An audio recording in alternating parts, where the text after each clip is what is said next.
Hello and welcome to Real Fake Blood Films, where each month we make a short film using only DIY techniques and practical effects.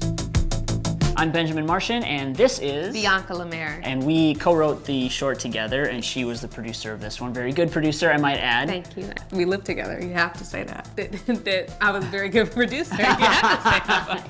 Yeah, I do have to say that. Writing this, we were talking a lot about like the holidays. Yes, and on the one hand, it's very beautiful, and on the other hand, it's also like grotesquely decadent. It's this mixed bag of ugly consumerism and gluttony, but at the same time, togetherness and love. And then we landed on this idea of a person who's invited to this party. A person coming home for the holidays or a person from outside coming into this party. Everything seems normal until they open up the door. And he's the outcast because he's an intellectual and quite poetic. Quite poetic, and yes, exactly. Then there was the creatures. Are they evil in some sense, or is it just really him receiving this gift? Yeah. And we decided to go with that because it's much more interesting. You think something bad is going to happen to him, but the twist ending is that the greatest thing happens to him. So it touches on these weird, sort of almost cult-like elements of the holidays, but then at the end it is all wrapped up in genuine sentiment. And skin. And skin.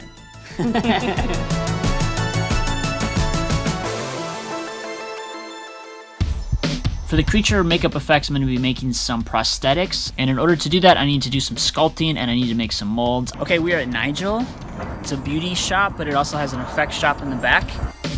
It's like a candy store to me. I picked up a big bag of wet clay. I also picked up some modeling clay. This stuff is oil-based, so it doesn't dry. I also got UltraCal 30, which is going to be the plaster to make the molds out of. Also got my gallon of liquid latex, and I picked up a foam head from an arts and crafts store, but I've never used a foam head before, so I'll be curious to see how it works.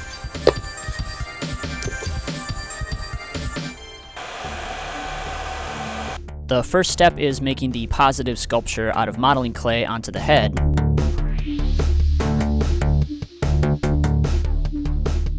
Got my sculpture all finished up here, and I'm about to do the plaster mold. I'm a little concerned about this because I'm not exactly sure if the plaster is gonna just stick to the styrofoam and rip the face off. You're gonna be okay, right? Good. I had to put the head in a box to make it more secure, and then I created a wall around the face using wet clay. I sprayed a clear coat onto the face to prevent the plaster from sticking to the sculpture. To create the plaster for the mold, I mixed the UltraCal 30 with some water to get a consistency that's pretty soupy. Using a brush, I applied the plaster onto the sculpture just to get it into all of the nooks and crannies, and then filled it up with plaster. Okay, I gotta admit, I'm a little bit nervous. Gonna pray to the movie gods tonight, and tomorrow I'll get up and see if they answered my prayers. Alright, so next day, let's see if my prayers have been answered. I let it dry overnight, took off the wet clay, and... oh no. It's not coming off. That's not good. Oh, there we go. Oh no! Okay, well that's why you don't use styrofoam heads. Oh man. All of the clay came off of the face. So I had to scrape all of the modeling clay out of the mold. Well, that actually was not too painful. It only took me about 20 minutes to pop all the clay pieces out of there. It seemed like a good way to cut some cost out of the process, but there's a reason you use actual modeling heads. I applied the first layer of liquid latex using a sponge to get it into all of the cracks and crevices. Just using latex to fill these out would take forever, and so I used some cotton balls to give them some support and to also make this process go a lot quicker. So after the latex was dry, I used some powder to pull the latex out because it sticks to itself, and then I repeated this process 5 more times. So to apply all of these prosthetics to our actors, we have our friend Johnna Perez, who's a very talented makeup artist, as well as Jaxx Marr. First time working with her, and she was incredible. So the two of them each took an actor, and they were doing 2 actors at a time. The whole process took about 3 hours to get all 6 actors done. They applied the prosthetics with Bondo, which is a type of adhesive, and you can kind of sculpt it a little bit to smooth out edges. And then it was really all about blending the prosthetics into the face, into the skin tone of the actor, and they looked really awesome, especially once you got the hoods on in the low light. It was a very Twilight Zone sort of vibe. So yeah, we wanted to have this present made out of flesh, and to do that we used liquid latex. We need all these sheets of flesh to wrap presents in. We could put it on plastic wrap. Yeah, I think that'll totally work. Yeah. We actually laid down plastic wrap, so that gave it a little more texture.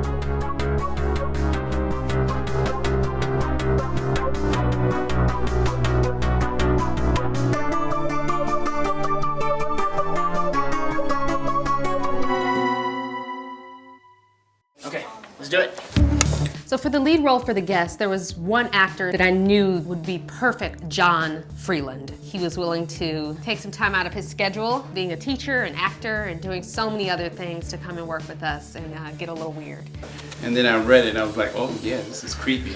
I gotta do it, yeah. For the role of the host, my good friend Tim Hildebrand, who I've worked with on a numerous amount of projects, was definitely on board and quite enthusiastic. He was so into it. It was so great. It was great. When the host leans over and sets the present down, it was Tim's idea that he stand back up and then smile down at the guest. Yeah. Which was not in the script, and that was totally Tim. Such a great moment. Rounding out the circle of guests at the party, our Christmas creatures, we've got Ericka Clevenger. She's a director and a filmmaker, and she's got super funny videos. We also have Sounalath, an incredible actor that I've known from going to school. That's great, cut.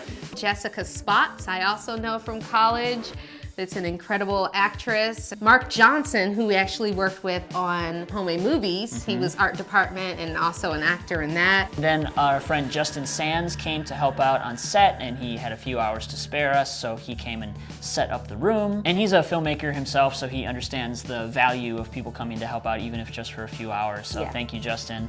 There's no shots of you. Yeah! You were on the other side. So our very good friend Luis has wanted to work on a short with us for a while, and so he offered to lend his services as a DP. He's a director and a filmmaker in his own right. Very talented guy.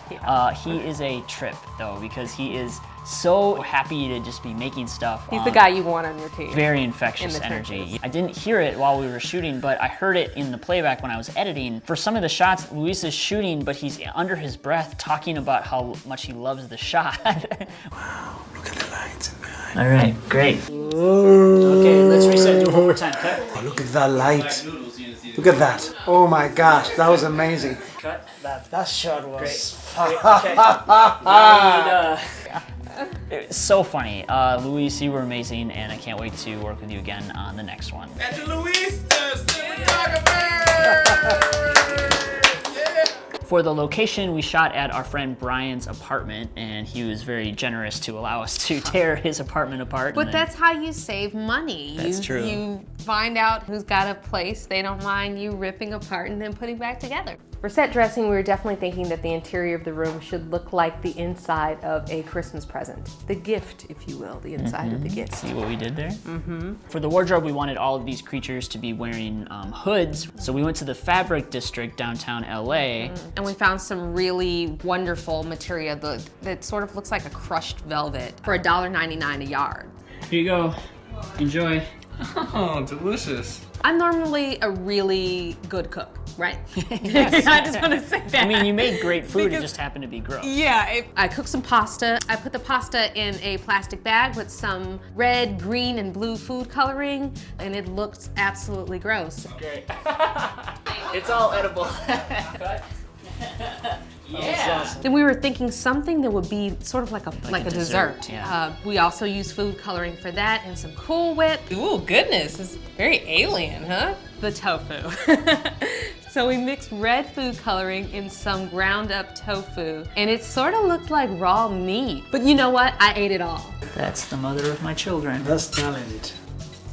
No! Oh my god. God, I'm gonna throw up. I'm throwing up. That's been sitting out for like 6 hours. What about... That's a wrap on Bianca. Wow.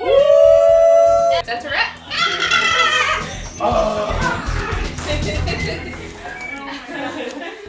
Okay, we're doing some rewrites before we record the VO.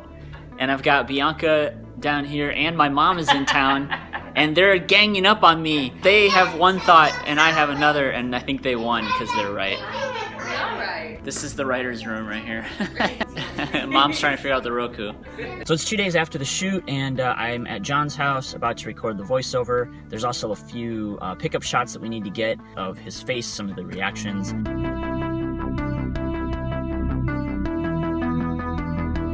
As well as some inserts of the present that we need to get. And so the present remains unopened, containing forever within the experience of that night and the receiving of a gift. I love that so much, yes. For the music, a friend of mine online, Alex O'Neill, just so happened to reach out to me randomly and said, hey, I want to do the score for the short. So we talked a little bit, and then I find out that he has released all of his music for free. You can just download it and use it, as long as you give him credit, of course. But how incredible is that? I ended up using a lot of stuff that he's already scored.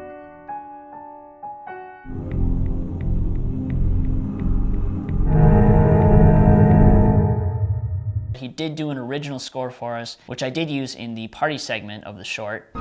For that brief moment, I was home. He is a filmmaker. He has a really funny series that he's been working on, a space series, Chan Walrus, and I'll put a link below, chanwalrus.com. I went to your page and I was just like, oh my God, there is so much stuff in here, and it's like such a variety of things too. I did music as a bit of a hobby in the background, and I just kept making music for different people, and I just thought, well, if I'm doing it for you guys for free, I might as well put it up for everyone. What else am I supposed to do with it? I very much keep a list of people that I keep working with, so you're on that list now, so welcome to the list. So make sure to visit his website, chanwalrus.com. Please check out his Patreon and give him some support. So the other piece of music that wasn't Alex's was one that I happened to just find on YouTube. I did a search for Deck the Halls in a minor key, and the first thing that came up was this version of Deck the Halls by an artist named Berg from Sweden.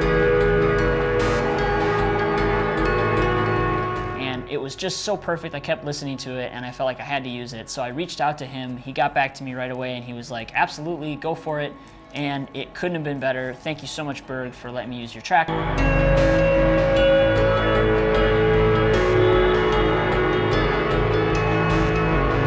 So make sure to check out his website below, as well as the link to his Patreon to show him some support as well.